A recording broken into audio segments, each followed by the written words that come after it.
Good afternoon, student. Student, this was in the point which I have been started in your last lecture. That is the maintenance of sterile area.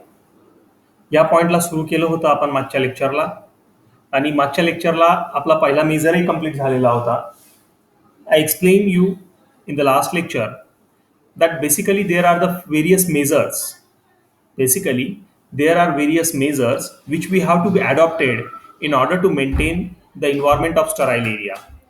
If we want to maintain the sterile area or the cleanliness of the sterile area, then following factors are there, some measures are there which we have to be adopted. तर त्याच्यातला पहिला major जो होता तो माझा शिकून झालेला होता. I explain you about the training programmes of the personnel those who are working in the aseptic area. Next to that, student, the second measure which I am going to start today, that is appropriate construction, cleaning and maintenance of wall, floors and ceilings in the sterile area.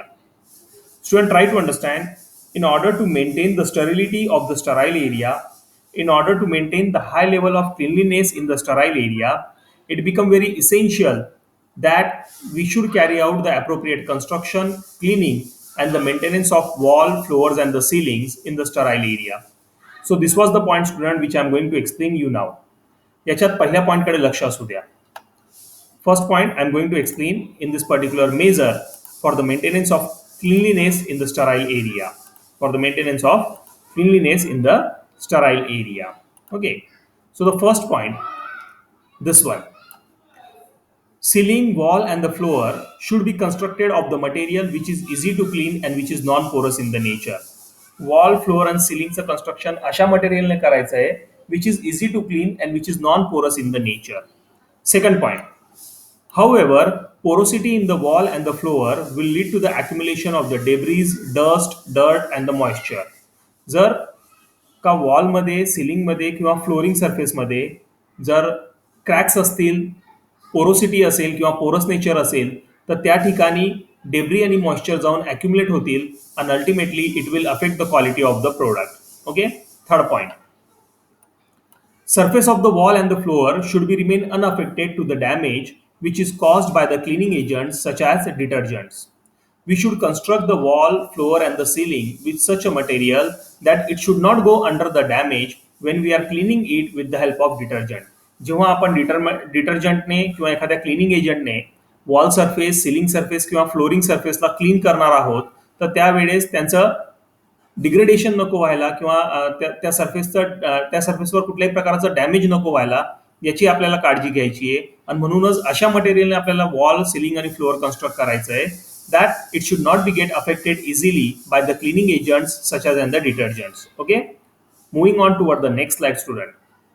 Chemically, wall, ceiling and floor should show the resistance to the solvent, dyes, strong acid and the alcohol. Means this point, what it want to explain? This point wants to explain that chemically the surface of wall, ceiling and the floor that should be neutral. That should not be a reactive in the nature.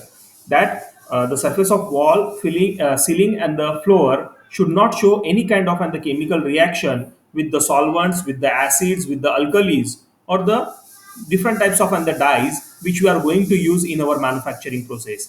Manufacturing process मध्ये जे काही solvent material आपण वापरणार आहोत त्या solvent material सोबत आपल्या wall सरफेसने, ceiling सरफेसने किंवा फ्लोरिंग सरफेसने कुठल्याही प्रकारची केमिकल रिएक्शन शो करायला नको. So chemically your surface of wall, floor and the ceiling, it should be inert in the nature. Last point in this particular slide or second point. Basically, to achieve all the properties in the surface of wall, ceiling and floor, they should be get constructed or they should be get treated with the method of painting on tile and with the material such as ceramic epoxy lining, plastic ceramic cement and the sheet of vinyl. हा point मी तुम्हाला मागे शिकवलेला आहे student, तो तोच point मी इथे repeat करतोय की जर का तुम्हाला स्टराईल एरियाचं मेंटेनन्स करायचं असेल, स्टराईल एरियाला त्याची स्टेरिलिटी जर का तुम्हाला मेंटेन ठेवायची असेल तर त्यावेळेस तुम्हाला तुमच्या स्टराईल एरियाचं वॉल, फ्लोअर आणि सिलिंग याचं कन्स्ट्रक्शन ॲप्रोप्रिएट करून घ्यायचं आहे. याचं कन्स्ट्रक्शन या प्रकारे करून घ्यायचं आहे that it should support the cleaning and the maintenance of the sterile area. तर शेवटचा पॉईंट या स्लाइडमध्ये काय रिप्रेझेंट करतोय Basically, to achieve all the above properties in the surface of and the wall, floor, and the ceiling, they are required to be treated with the method that is painting on the tile, or I can say uh, coating over the surface, painting on the tile with the help of the materials such as ceramic epoxy lining, plastic ceramic cement, and the sheet of vinyl.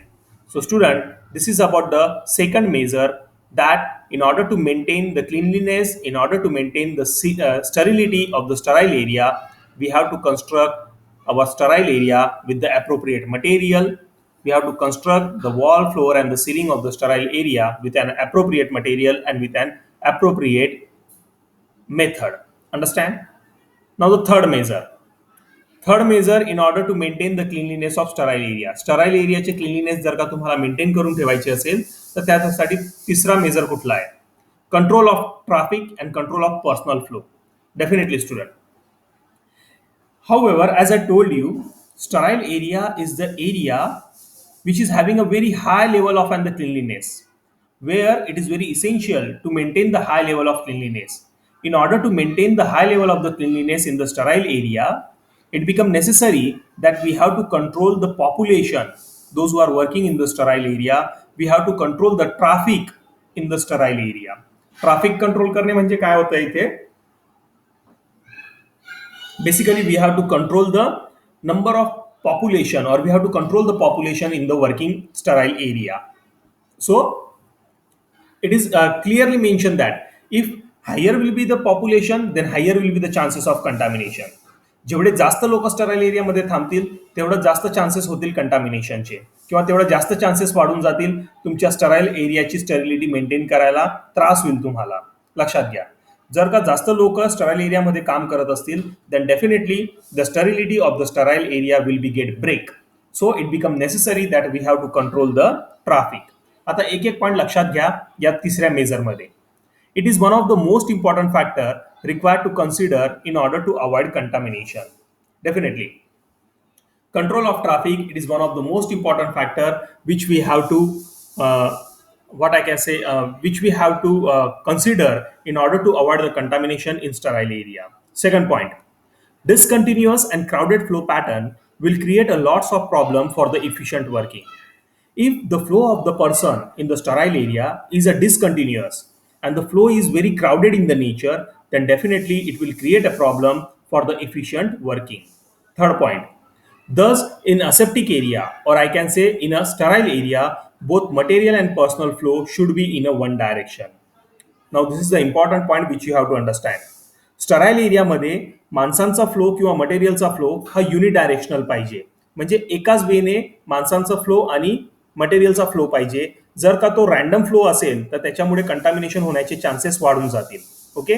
चौथा point, number of workers should be kept to a minimum in the actual working premises or in the actual working area of sterile room. Try to understand. Number of the worker should be kept minimum. However, as I told you, if higher will be the population in the sterile area, then higher will be the chances of contamination. And that's why, student, it becomes necessary that we have to control the number of workers, those who are actually working in the sterile area. Last point of this slide, access to the sterile area and the aseptic corridor should be done through the airlock system. Entry or exit of the sterile area should be carried out by means of the airlock system. However, once a person get entered into the sterile area, एकदा जर का एखादा माणूस sterile एरियामध्ये entry करतोय तर त्याचा जो डोर आहे, स्टराईल एरियाचा जो डोर आहे, तो एअरलॉक सिस्टीमने ऑटोमॅटिकली क्लोज होऊन जायला पाहिजे. तर लक्षात असू द्या, शेवटच्या पॉईंटमध्ये मला काय एक्सप्लेन करायचं आहे. Accessing to the sterile area and the aseptic corridor should be carried out through a airlock system. However, once the person get entered into the sterile area, then the door of that sterile area should be get closed automatically by means of the airlock system. So this was about the third measure which we have to be adopted in order to maintain the sterility of sterile area.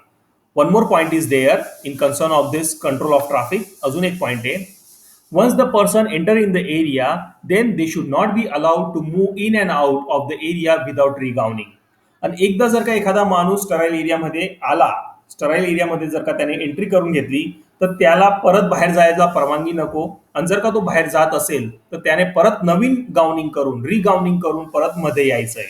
लक्षात असू द्या, एखादा माणूस जर sterile एरियामध्ये आलाय, sterile एरियामध्ये काम करतोय, and he is going outside the sterile area for certain reason, काही कामानिमित्त जर का तो स्टराईल एरियामधनं परत बाहेर जात असेल, तर परत त्याला एंट्री कधी भेटेल, जेव्हा तो नवीन गाऊन घालून येणार आहे किंवा रिगाउनिंग करून परत मध्ये येणार आहे.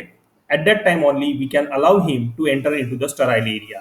तर शेवटच्या पॉईंटमध्ये मला काय म्हणायचं आहे, once the person entered in to the sterile area, then he should not be allowed to move in and out of the area without regowning. Understand, student? So this was about the third measure which we are adopting in order to maintain the sterility of the sterile area, that is control of traffic. Chautha measure, regular cleaning and the disinfection of the sterile area. This is one of the most important measure which we have to consider. Student, try to understand, regular cleaning and the disinfection of the sterile area is very essential. Regular बेसिसवर sterile एरियाची cleaning व्हायला पाहिजे, regular बेसिसवर sterile एरियाचं disinfection व्हायला पाहिजे. एकदा जर का तुम्ही स्टराईल एरियामध्ये एखादी बॅच बनवली, एखादं स्टराईल प्रोडक्ट बनवलं, स्टराईल प्रोडक्ट बनवल्यानंतर ते एरियाला पूर्णपणे क्लीन केलं गेलं पाहिजे, त्या एरियाला पूर्णपणे डिसइन्फेक्शन किंवा डिसइन्फेक्ट केलं गेलं पाहिजे with the help of and the different cleaning agents, with the help of and the different disinfecting agents. Okay, now try to understand the first point of this fourth measure. Fourth measure, in order to control, in order to maintain the sterility of the sterile area. त्याच्यातला पहिला point चौथ्या major मधला. We know that various chemical agents are used as a cleaning agent, sanitizing agent or the disinfecting agent. बरेच असे chemicals available आहेत ज्यांना आपण cleaning agent, डिसइन्फेक्टिंग agent म्हणून वापरतो. दुसरा point, chemical agents like phenol and phenolic compounds, aniline and acridine dyes, halogens, alcohol, hydrogen peroxide, and heavy metals are some of the basic disinfectants which are used for the disinfection of the sterile area. I have been mentioned here various examples of the chemical agents which we are using as a disinfecting agent for the disinfection of sterile area. Sterile एरियाचं disinfection करण्यासाठी बरेच असे chemical agents आपल्याकडे available आहेत ज्यांचा वापर आपण डिसइन्फेक्टिंग agent म्हणून वापर करतोय. तर कुठले आहेत ते chemical agents? Phenol and phenolic compounds, aniline and acridine dyes, halogens, alcohol, hydrogen peroxide and heavy metals are some of the basic disinfectants which we are using for the disinfection of sterile area. Tisra point. Student, all of these above mentioned disinfectants should be used on the regular and the rotational basis. All of these above mentioned disinfecting agents should be used on regular and rotational basis for the cleaning and the disinfection of the sterile area, so that it will help to minimize the chances of contamination in the sterile area. आता हे जेवढे काही chemical agent मी तुम्हाला सांगितले दुसऱ्या पॉईंटमध्ये, हे chemical agent तुम्हाला वापरायचे आहेत ॲज अ डिसइन्फेक्टिंग एजंट. पण हे केमिकल एजंट तुम्हाला कसे वापरायचे आहेत?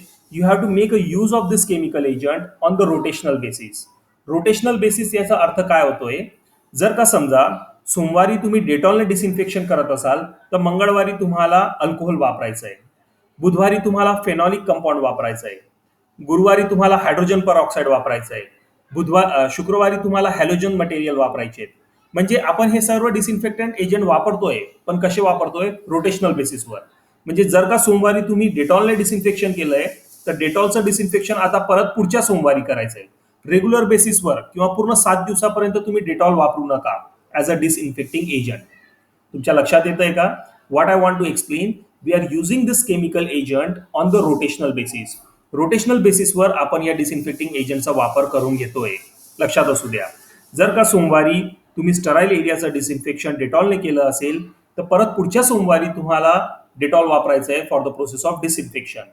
सोमवार नंतर मंगळवारी तुम्हाला फेनॉलिक कंपाऊंड वापरायचं आहे, बुधवारी तुम्हाला हायड्रोजन परऑक्साईड वापरायचं आहे, गुरुवारी तुम्हाला हॅलोजन मटेरियल वापरायचे आहेत, शुक्रवारी तुम्हाला ॲनिलिन अँड ॲक्रिडिन डाईज वापरायचे आहेत, शनिवारी तुम्हाला हेवी मेटल्स वापरायचे आहेत. या प्रकारे रोटेशनल बेसिसवर आपल्याला हे केमिकल एजंट वापरून घ्यायचे आहेत as a disinfecting agent for the disinfection of sterile area. Okay, student. So hoping that you have been understand this particular fourth measure which we are adopting for maintaining the sterility, for maintaining the what I can say cleanliness of the sterile area. Okay. Now the fifth factor or the fifth measure which we have to adopt it, environmental control of the sterile area. Definitely student, as you are manufacturing a sterile product in the sterile area, तुम्ही sterile product बनवतायत sterile एरियामध्ये, तर त्या sterile एरियाचं environment तुम्हाला control करता यायला पाहिजे.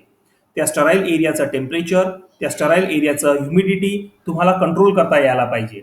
If suppose we are not able to control the environment of sterile area, if we are not able to control the temperature and the humidity of the sterile area, then this fluctuation in the temperature and the humidity, हे जे fluctuation होणार आहे temperature आणि humidity मध्ये, this fluctuation in the temperature and humidity will adversely affect on the quality of product. It will adversely affect on the quality of product, and that's why student it become necessary that we have to control the environment of the sterile area.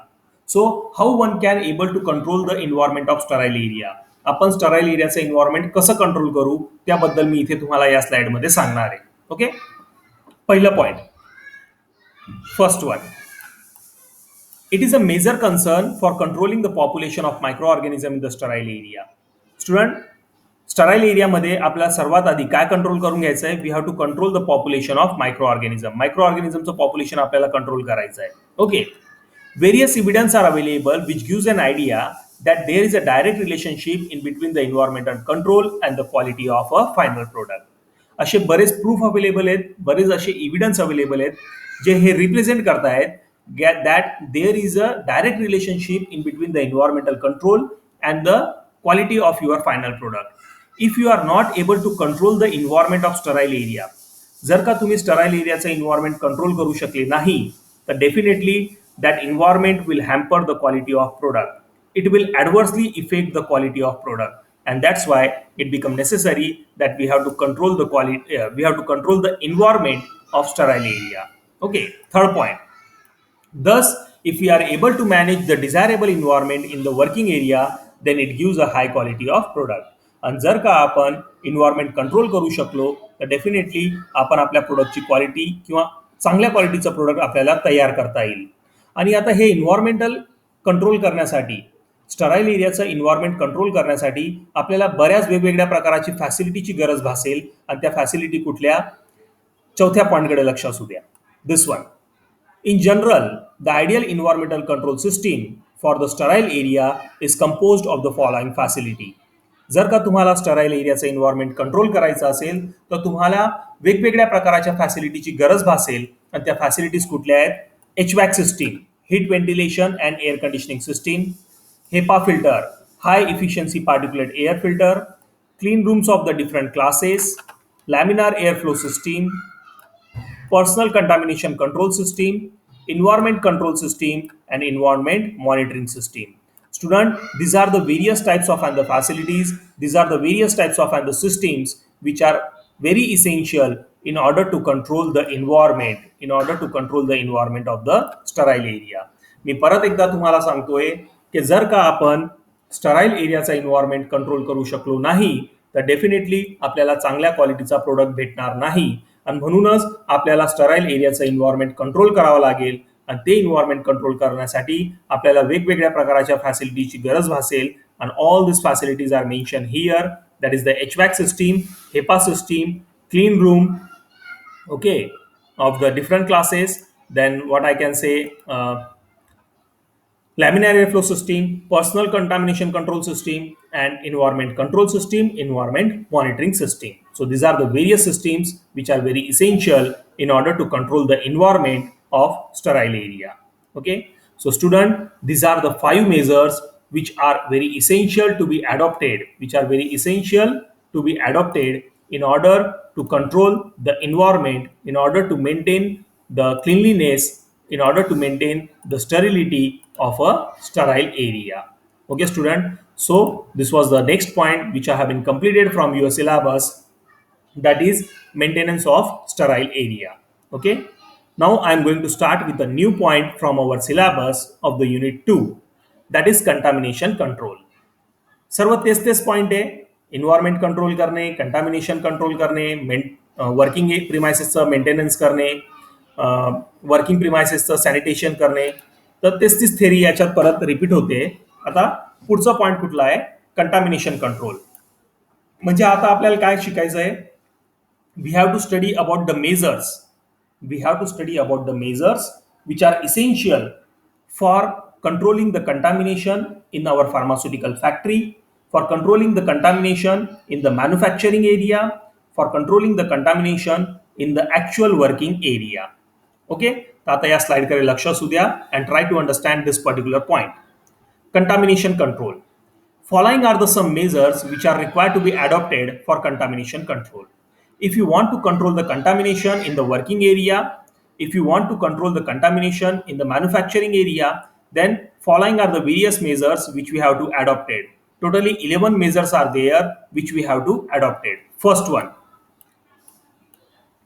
to prevent the mix-ups and the cross-contamination of the drug material, measures such as air handling system, pressure differential, segregation, status labeling, and cleaning should be taken. Mix up आणि cross contamination avoid करण्यासाठी आपल्याला बऱ्याच system follow कराव्या लागतील. आपल्याला बऱ्याच सिस्टीमचा वापर करून घ्यावा लागेल. त्या सिस्टीम कुठल्या आहे? Such as air handling system, pressure differential system, segregation method, status labeling system, and the cleaning should be taken. Second point, SOP should be followed strictly and record should be maintained promptly. In order to control the contamination, in order to avoid the error during the time of working, काम करत असताना कुठल्याच प्रकारचा error नको यायला, काम करत असताना कुठल्याच प्रकारची कंटामिनेशन नको व्हायला, त्यासाठी आपल्याला काय करायचं आहे? आपल्याला फक्त एसओपी फॉलो करायची आहे. SOP stands for standard operating procedure. म्हणजे जी काही स्टँडर्ड प्रोसिजर दिलेली आहे ती प्रोसिजर आपल्याला फॉलो करायची आहे. आपण जर का आपलं प्रत्येक काम एसओपी प्रमाणे करत असू तर डेफिनेटली आपल्या कामात एरर येणार नाही, आपल्या कामात कुठल्याही प्रकारची अडचण येणार नाही, आपल्या कामामुळे कुठल्याही प्रकारचं कंटामिनेशन होणार नाही. That was the second point. Third point, processing of the sensitive drug should be carried out in the segregated or the isolated area having separate air handling unit. Now try to understand this point. If some drugs are said to be a sensitive drug, some drugs are there which are called as in the sensitive drug, or they are also said to be and the highly potent drugs. Highly potent drug खूप महत्वाचे drug आहे, potent drug आहे किंवा sensitive drug आहे. अशा ड्रगवर जर का तुम्ही काम करत असाल then you have to carry out the work, you have to carry out the process over this sensitive drugs in the segregated and the isolated area. म्हणजे एका सेपरेट एरियावर तुम्हाला किंवा एका सेपरेट एरियामध्ये तुम्हाला या सेन्सिटिव्ह ड्रगवर काम करायचं आहे. तिसऱ्या पॉईंटकडे लक्ष असू द्या student. Try to understand the third point. Hoping that not hoping that but I want to say maybe there are lot of disturbances from my side. खूप बॅकग्राऊंड मध्ये खूप आवाज येत असेल तुम्हाला. Okay, but try to understand student. Sorry for disturbances because now I am not able to control. Okay, so third point, processing of the sensitive drug should be carried out in the segregated or the isolated area which is having a separate air handling unit. If you are working, if you are processing with and the potent drugs, if you are processing with and the sensitive drug, then the process of the sensitive drug and the potent drug should be carried out in the separate area or should be carried out in the isolated area which is having a separate air handling unit. Fourth measure, to prevent the contamination at production level, in process material shall be labeled clearly which demonstrate their status. जर का तुम्हाला contamination avoid करायचं असेल तर in process मटेरियलवर proper labelling करत जा किंवा proper labelling करायला पाहिजे. जर का इन प्रोसेस मटेरियलवर प्रॉपर लेबलिंग केलेली असेल तर definitely chances of contamination will be get reduce. म्हणजे जर का तुम्ही ग्रॅन्युल तयार करून घेतले, मी एक एक्झाम्पल देतोय तुम्हाला इथे की लेबलिंग कुठल्या प्रकारे करायला पाहिजे. जर का तुम्ही ग्रॅन्युल तयार करून घेतले, ते ग्रॅन्युल तुम्ही एका पॉलिथिलीन बॅगमध्ये किंवा एखाद्या कंटेनरमध्ये पॅक करून ठेवले असतील तुम्ही, तर त्या कंटेनरवर किंवा त्या पॉलिथिलीन बॅगवर तुम्हाला लेबल लावायचं आहे रेडी ग्रॅन्युल्स फॉर कंप्रेशन. म्हणजे ग्रॅन्युल तयार झालेले आहे आणि आता हे ग्रॅन्युल कुठे घेऊन जायला पाहिजे?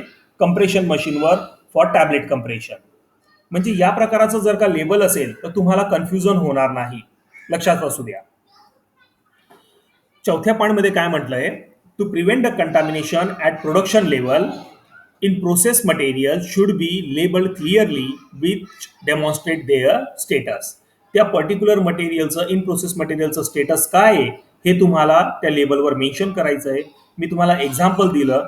जर का तुम्ही ग्रॅन्युल तयार करून घेतले आणि आता त्या ग्रॅन्युल्सला तुम्हाला कंप्रेशन एरियामध्ये घेऊन जायचं असेल, तर ग्रॅन्युल तयार झाल्यानंतर त्या कंटेनरवर तुम्ही लेबल लावायला पाहिजे, त्याचं स्टेटस लेबल तुम्ही मेन्शन करायला पाहिजे, and that status label should be in such a manner that the granules are ready for compression.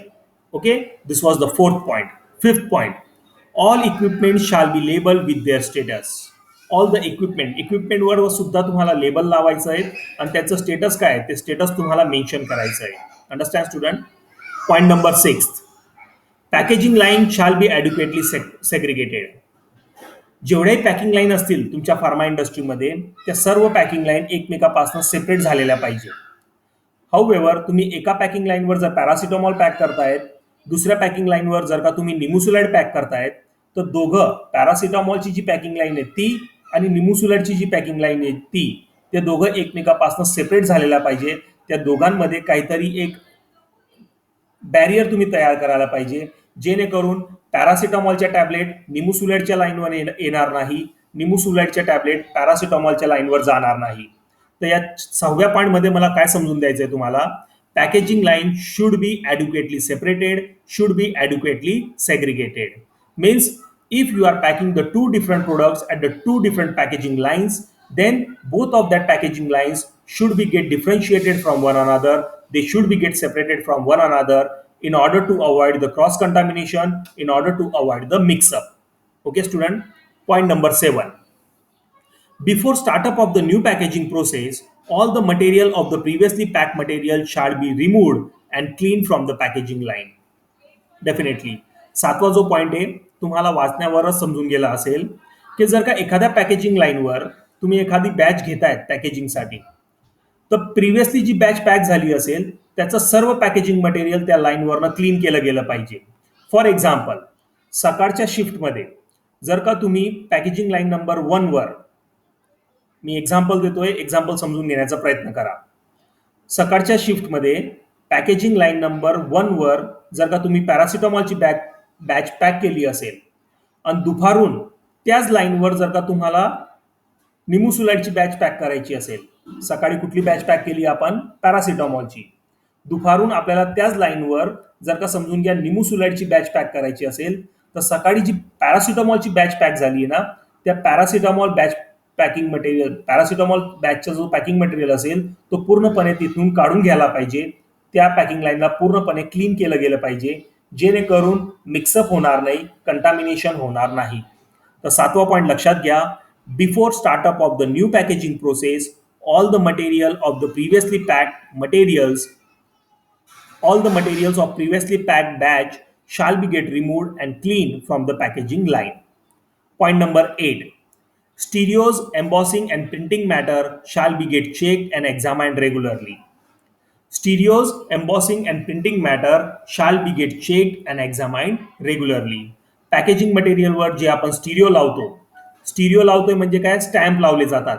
बघा, तुम्ही मार्केटमध्ये एखादी स्ट्रीप विकत घेतली, एखादं ब्लिस्टर पॅक तुम्ही जर का विकत घेतलं, तर त्याच्यावर निळ्या अक्षराने स्टॅम्प लावलेलं असतं. Batch number, manufacturing date, expiry date, MRP हे सर्व ब्लू कलरने लिहिलेलं असतं. तर ब्लू कलरचा एक स्टॅम्प लावलेला असतो, त्या स्टॅम्पला इथे म्हटलं गेलं आहे स्टिरिओ. तर स्टिरिओ, एम्बॉसिंग आणि प्रिंटिंग मॅटर हे तुम्ही रेग्युलरली चेक करायला पाहिजे.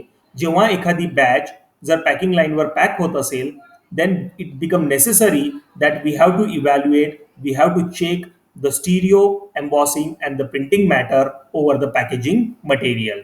That was the point number 8. Moving on, next slide, point number 9. Temperature, humidity and cleanliness shall be maintained. Definitely. Temperature, humidity and cleanliness shall be maintained. It is required to be maintained in order to avoid the cross contamination. जर का आपल्याला cross contamination avoid करायचं असेल, जर का आपल्याला mix up avoid करायचं असेल आणि जर का आपल्याला चांगल्या क्वालिटीचा प्रोडक्ट तयार करून घ्यायचा असेल, then in that condition the temperature, humidity and the cleanliness of the working area should be maintain. Point number 10, regular cleaning and disinfection of the working area shall be carried out under the supervision. मी आत्ताच थोड्या वेळापूर्वी तुम्हाला सांगितलं की regular cleaning आणि disinfection working एरियाचं करायला पाहिजे. जर का आपल्याला क्रॉस कंटामिनेशन अवॉइड करायचं असेल, जर का आपल्याला मिक्सअप अवॉइड करायचा असेल. Point number 11. Personal flow pattern and the traffic in the working area shall be kept under the control to avoid the contamination. परत तोच पॉइंट आहे. आय डोंट थिंक याला मी एक्सप्लेन करू. 11व्या नंबरचं पॉइंट काय म्हणतंय, that personal flow pattern and the traffic should be controlled in the working area in order to avoid contamination, in order to avoid cross contamination. So student, this was in the next point which I have been completed in this particular lecture, that is different measures which are required to be adopted for avoiding the for avoiding the contamination in order to control the contamination. So student, totally I have been explaining you 11 measures, 11 measures किंवा 11 parameters मी इथे तुम्हाला सांगितले जे आपल्याला control करावे लागतील जर का आपल्याला कंटामिनेशन कंट्रोल करायचं असेल, किंवा हे 11 मेजर्स आपल्याला अडॉप्ट करावे लागतील जर का आपल्याला आपल्या वर्किंग एरियामध्ये, आपल्या फार्मास्युटिकल प्लांटमध्ये कंटामिनेशन अवॉइड करायचं असेल तर. सो स्टुडंट, आजच्या लेक्चरमध्ये मी 2 पॉईंट तुम्हाला शिकवले, that is how to maintain the sterile area. Sterile एरियाची स्टरिलिटी आणि क्लिनलीनेस कसं मेंटेन करायचं ते मी तुम्हाला सांगितलं. आणि दुसरं मी तुम्हाला समजवलं that how one can avoid the contamination or how one can control the contamination in the working area or in the pharmaceutical industry. Okay student, now the next point is that utilities of the working premises in pharma plant. कुठल्या प्रकारच्या utilities आपण pharma इंडस्ट्रीमध्ये वापरतो ते आपल्याला शिकून घ्यायचं आहे. But I will start this particular point in the next lecture. पुढच्या लेक्चरला मी तुम्हाला हा पॉइंट शिकवेल, that is utilities of the working premises in the pharmaceutical plant. Pharma प्लांटमध्ये कुठल्या कुठल्या युटिलिटीज आपण वापरतो in a working premises. Understand student? So thank you all of you. Thank you very much.